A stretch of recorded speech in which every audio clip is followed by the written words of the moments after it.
May God bless your day today as we embark on this intellectual journey together. So, I want you to think about the last time you were just, waiting in a really long line. Oh, the worst. Right, maybe at the grocery store, or you're just sitting there in gridlock traffic and someone brazenly cuts right in front of you. Just completely ignores the line. Exactly. And your blood pressure probably just spikes immediately. And your internal thought, almost instantly, is something like, hey, that's not fair. Yeah, a very universal reaction. It is. It's this tiny, incredibly mundane moment. But according to the text we're diving into today, that specific feeling of outrage is actually, well, a massive clue to unlocking the meaning of the entire universe. Which sounds like a huge leap, I know. It really does. Because normally when we talk about a law of nature, we expect, absolute unbreakable precision. Like you drop a stone, gravity takes over, and the stone falls. Right? It's clean. It's binary. It's entirely predictable. When we observe the physical universe, we basically like things to be visible, strictly categorized, and totally obedient to their own parameters. The stone doesn't wake up and consider whether or not it, feels like falling today. Exactly. But then you step into the world of human behavior, and suddenly that neat, predictable framework just completely shatters. It really does. And today we are doing a deep dive into a fascinating set of sources centered around a text called Book One, Right and Wrong, as a clue to the meaning of the universe. Yes. And just for some context on the perspective we're exploring here, our sources identify the writer as the author of The Abolition of Man. Which is a great anchor for understanding where these ideas are coming from. Definitely. So the mission of our deep dive today is to really explore this universal concept called the law of human nature. It's this invisible rule book that we all constantly argue about. But somehow we never quite managed to actually follow it ourselves. Right. And what we want to unpack is what this profound, almost contradictory behavior reveals about the very reality we live in. It's definitely a philosophical deep end, but what I love is that the author approaches it by grounding us in the incredibly ordinary. Yeah, he doesn't start in the clouds. Not at all. The foundation of this entire argument doesn't start in some theology classroom or a physics lab. It literally starts with everyday squabbles. The ones you hear every single day. Things like, how would you like it if someone did that to you? Or, hey, that's my seat, I was here first. Or, give me a slice of your orange, I gave you a piece of mine. Yes. Or the absolute classic. Oh. But you promised. Oh, yeah, the broken promise. The author points out something super critical here. When people say these things, they aren't just saying, your behavior is displeasing to me. Right, they're not just expressing a personal preference. Exactly. They are actively appealing to an invisible standard of behavior that they fully expect the other person to already know about. And that right there is the core distinction between an argument and a physical fight. The text uses this great sports analogy to make it clear. Oh, the football one. Yeah. So imagine two people playing football. Arguing over a foul on the field only makes logical sense if both players already agree on the rules of football. Because if there are no shared rules. Right. If there are no rules, one player might tackle the other, and they might just fight like wild animals over the ball, but they wouldn't, argue. That makes total sense. Because arguing inherently implies that there's a shared standard, and one party is trying to prove that the other has violated it. But, isn't arguing just a civilized way of fighting? Like maybe a way of asserting dominance without actually having to throw a punch. Well, it can be a tool for dominance, sure, but the actual mechanism of an argument is different. When you argue, you are appealing to a third party, the rule itself. Oh, I see. And this shared standard is what the author refers to as the law of human nature, or sometimes he calls it natural law. But we really have to make a vital distinction here between this and other natural laws. Like gravity or chemistry. Right. Because as we mentioned at the start, a falling stone has absolutely no choice but to obey the law of gravity. But humans, we have this unique, terrifying freedom to choose whether or not to obey the law of human nature. So we are literally the only creatures subject to a law that we can actively decide to just, break. Exactly. And the author makes this incredibly piercing observation about it. We all deeply believe in this law of fair play.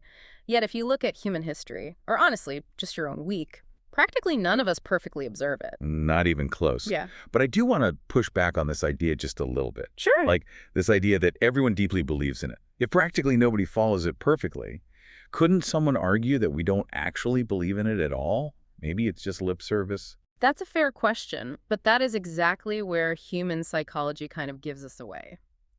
The proof that we believe in this law isn't in our perfect behavior, it's actually in our excuses. Oh, wow.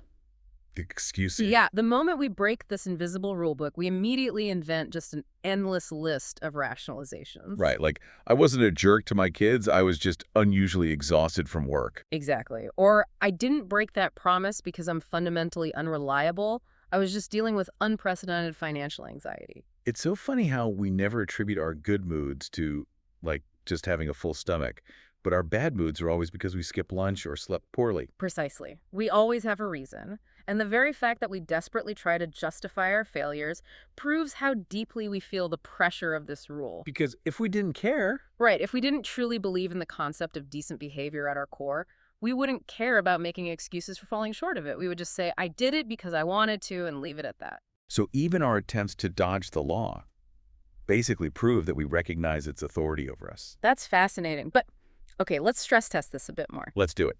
Because if we accept that everyone feels this pressure to behave a certain way, skeptics are immediately going to point to biology. Oh, absolutely. The evolutionary angle. Right. Couldn't this whole law of human nature just be a biological instinct? I mean, we are herd animals. We've survived this long by cooperating. Right. So perhaps what we call morality is, a herd instinct that we've confused for some grand universal truth. That is probably the most common objection out there, and the text tackles it by examining the actual mechanics of high-stress situations. Okay. So imagine you're walking by a river, and suddenly you hear a person crying out for help because they're drowning. Terrifying. Right. Uh-huh. And in that split second, you actually feel two biological instincts colliding. First, you have the herd urge to help a fellow human in danger. Hmm. But second, you have the self-preservation urge to stay safe, avoid the freezing water, and just run away. And both of those are just pure, unadulterated biological instincts. They're hardwired into our physical bodies for survival. Yes, exactly. But in that exact same moment, you feel a third voice inside you. And this voice is essentially judging between the two instincts. Oh, interesting. It's telling you that you ought to suppress your fear and encourage your urge to help. The critical logic here is that the third voice, the one acting as the judge, cannot be one of the instincts itself.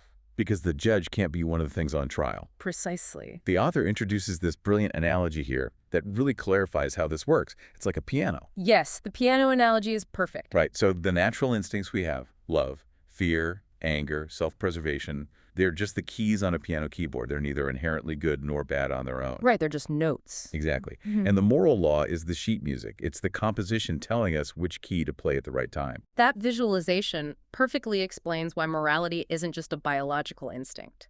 Because if morality were just an instinct, we'd be able to point to one specific instinct inside us that is always good and one that is always bad. But we can't do that. No, we can't. Sometimes the moral law tells you to play the self-preservation key, like if you're standing way too close to the edge of a cliff. Right, step back. But other times, it tells you to suppress self-preservation to go save someone else. You simply cannot say one piano key is always the right note to play in every single song. The sheet music has to exist independently of the keys to direct them. Man, that makes so much sense. But even if we accept that the moral law is the sheet music directing our biological instincts, that still doesn't totally prove it's some fundamental truth of the universe. Where are you going with this? What about the social convention argument? Like, couldn't it just be a highly effective social strategy that our ancestors invented? Yeah. Like building fires. Or deciding that everyone should drive on the right side of the road to avoid crashes. We learn it from our parents, so it feels innate, but it's really just totally made up. Right. This requires us to really separate real objective truths from mere conventions. It is absolutely true that we learn moral behavior from our parents and society, Sure. but we also learn the multiplication table from our teachers. Oh, that's a good point. Right.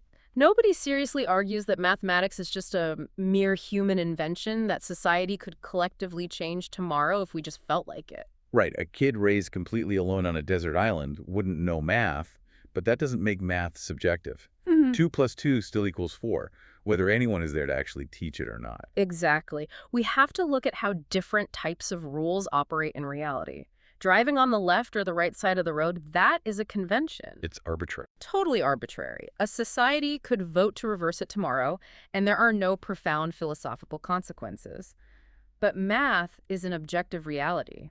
And the author argues that the moral law is fundamentally closer to math than it is to traffic laws. And the proof the text offers for this is how we judge different cultures, isn't it? Yes, exactly. Because if morality is just whatever a specific culture decides it is, then we completely lose the ability to say one culture is morally better or worse than another. And yet we constantly judge one morality against another, and we feel entirely justified in doing so. All the time. We look at a civilized society versus a brutal totalitarian society, or Christian morality versus Nazi morality. And we confidently state that one is better, but the moment you say one set of values is better than another, you are automatically admitting that there is a real morality that you're measuring them both against. Okay, let's put the listener inside this idea really quick. Yeah. Imagine you have a mental map of New York City. All right. And your friend has a different mental map. You can only say your friend's map is wrong if New York is a real, objective, physical place that exists outside of both of your minds. Right. There has to be a real thing to compare it to. Exactly. Because if New York just meant whatever city I feel like imagining right now, then neither of you could ever be wrong.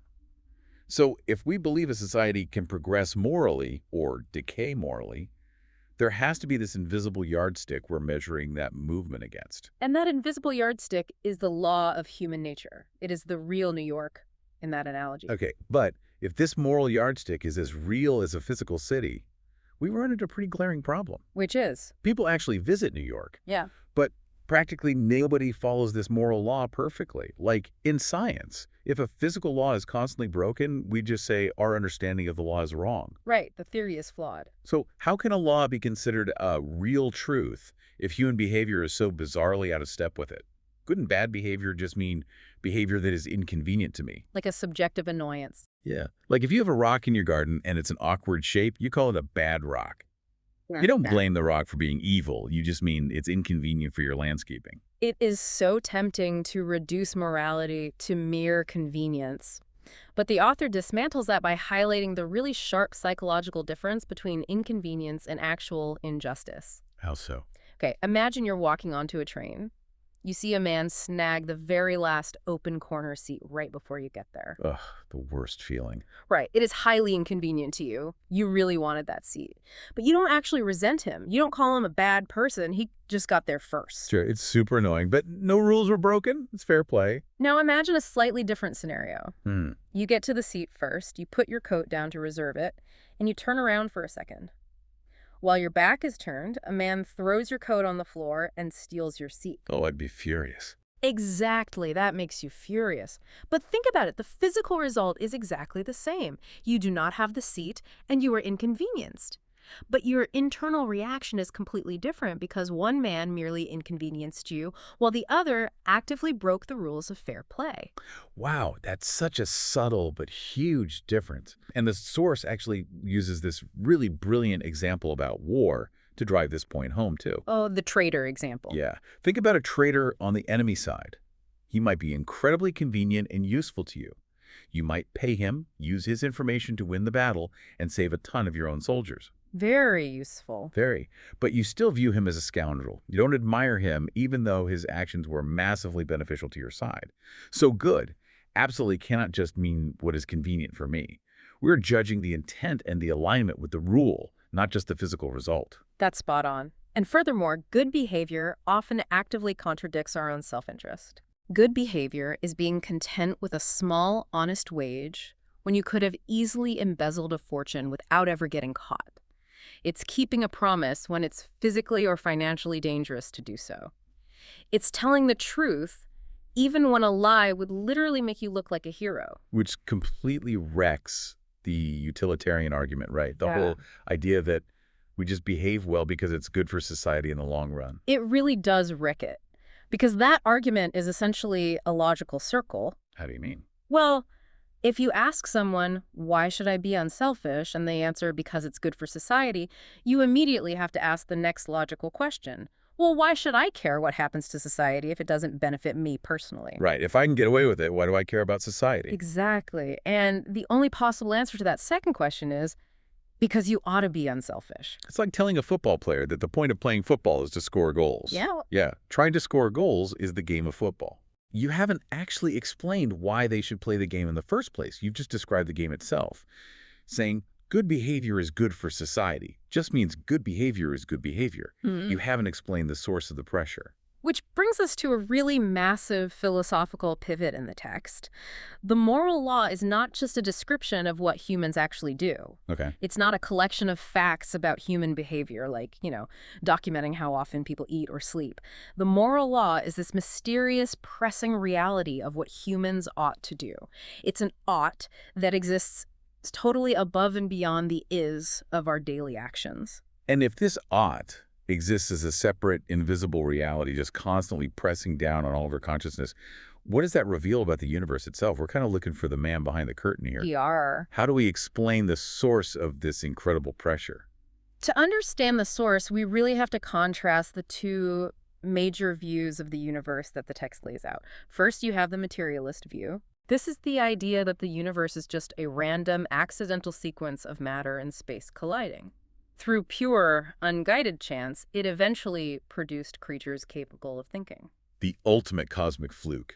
Matter just bounced around in the dark long enough until it started writing poetry and, well, arguing about train seats. Precisely, that's one view. Then you have the religious view. This view suggests that there is something more like a mind behind the universe, something with consciousness, purposes, and strong preferences. Okay. Now, here is the critical limitation we face when trying to figure this out.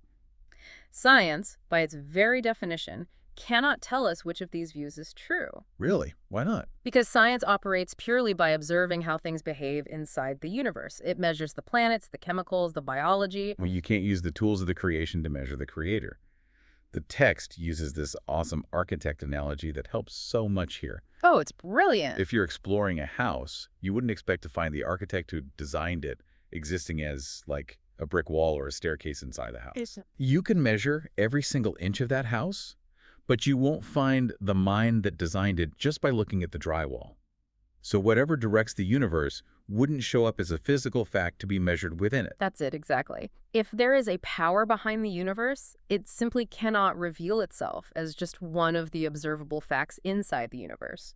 But here is where humanity has a really unique advantage. Okay. The author calls it insider information. Insider information, Right. meaning we aren't just observing the house, we are the house. Yes, we aren't observing humans from the outside the way a scientist might observe a cabbage growing or, electricity flowing through a wire. Right. If we were studying humans strictly from the outside, like if we were aliens in a spaceship just logging data, we would only ever see what humans do. Just the physical actions. Right. We would see the facts of their behavior. We would never, ever be able to guess that there was an invisible law pressing on their minds about what they ought to do. Because when you look at a cabbage, you don't assume the cabbage feels guilty about not growing enough leaves. You just observe how big it gets, and that's it.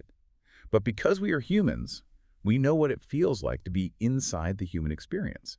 We actually feel the pressure of the odd. And that internal pressure leads to a profound deduction about the universe itself. Yeah. The author uses this incredible analogy about a mailman to explain the leap from just an internal feeling to an external reality. I love this part. So imagine a mailman walks down your street and drops off identical sealed cardboard packages at every single house. Okay.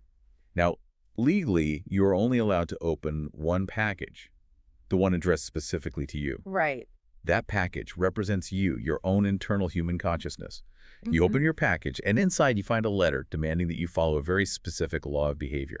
It tells you to be fair, to be honest, and to suppress your selfishness. Yeah, because you found that letter inside your package and you know the other packages look exactly the same from the outside, you logically assume that all the other houses receive the exact same internal instructions. Right. But the leap goes further than that. You don't just assume the letter magically wrote itself. Right. Someone had to put it there. Exactly.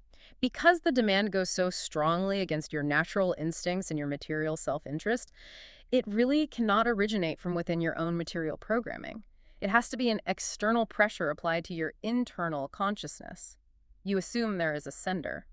So the instructions we feel pressing on us from the inside, this moral law we've been talking about, they point directly to a sender behind the universe. Yes. A mind that cares profoundly about fair play and decency.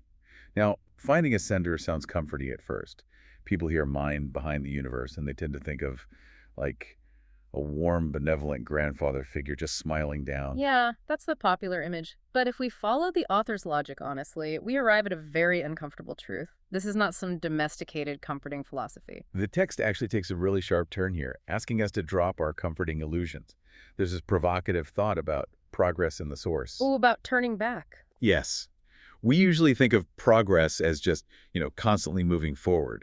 But if you realize you've taken a wrong turn on a hike, progress doesn't mean stubbornly marching forward into the dark woods. Right, that's just getting more lost. Exactly.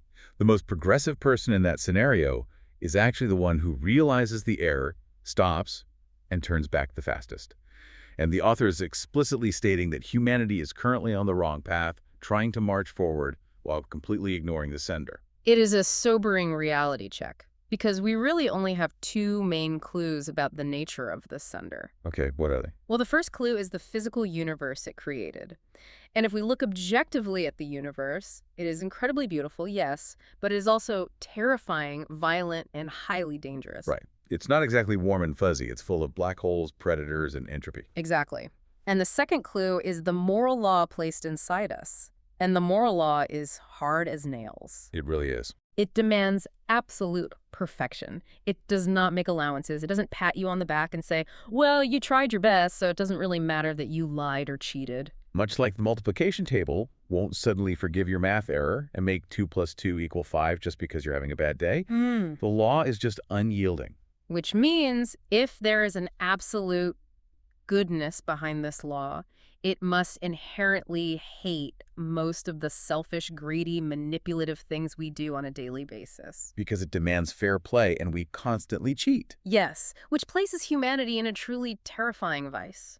Think about the actual mechanics of this dilemma. This goodness, this mind behind the universe, is our only possible ally. It's the only source of truth and meaning. Right. But through our own constant, deliberate breaking of the moral law, we have made ourselves its enemies. Wow. We are fundamentally at odds with the very rule book of reality. We are. And this is exactly where the text brings in Christianity, not as some unquestioned starting point, but as the only framework that makes any sense of this profound dilemma. Okay. The author argues that the Christian message of repentance and forgiveness sounds completely nonsensical to someone who thinks they are doing just fine. Right. If you don't think you're broken, why do you need fixing? Exactly. It only actually makes sense after you realize the desperate state you are actually in. It's exactly like going to the doctor. You aren't going to accept some radical, painful surgery if you think you just have a mild cold. No, you'd think the doctor is crazy. Right. You only listen to the doctor's drastic treatment plan once you fully realize you are mortally ill. If you don't believe in the disease, the cure just sounds absurd. Precisely. You cannot appreciate the necessity of forgiveness until you truly understand the reality of the law. And the reality is that we inherently know the law of human nature. We constantly break it anyway, and we are ultimately accountable to the mind that instituted it. Which leads us to a final, provocative thought for you to take away today. It builds right on the author's conclusion regarding how we approach life and truth in general. It's a heavy thought, too. It really is. Yeah. In religion, just as in everyday life, you cannot get comfort by looking for it directly. Right. If you relentlessly seek the truth, no matter how harsh or unyielding it is, you might eventually find comfort on the other side. But if you only seek comfort, if you just want a soft philosophy that demands nothing of you and constantly excuses your behavior, You'll ultimately get neither. exactly, Yeah. you will only get wishful thinking and eventually despair. Because eventually the reality of the moral law asserts itself. You just cannot ignore the sheet music forever. So we want to ask you, where in your life are you settling for soft illusions just to avoid the hard, unyielding reality of the truth? Are you endlessly making excuses for breaking the law of human nature? Blaming your circumstances, your stress, your upbringing? Or are you willing to face the unyielding reality of the sender? It really is the ultimate question of human existence. It absolutely is. Well, to wrap up, we want to let you know that we'll have a new deep dive of this same book coming soon, so you'll definitely want to stay tuned for that as we continue exploring these concepts. We really look forward to continuing the journey with you. God blesses all the listeners.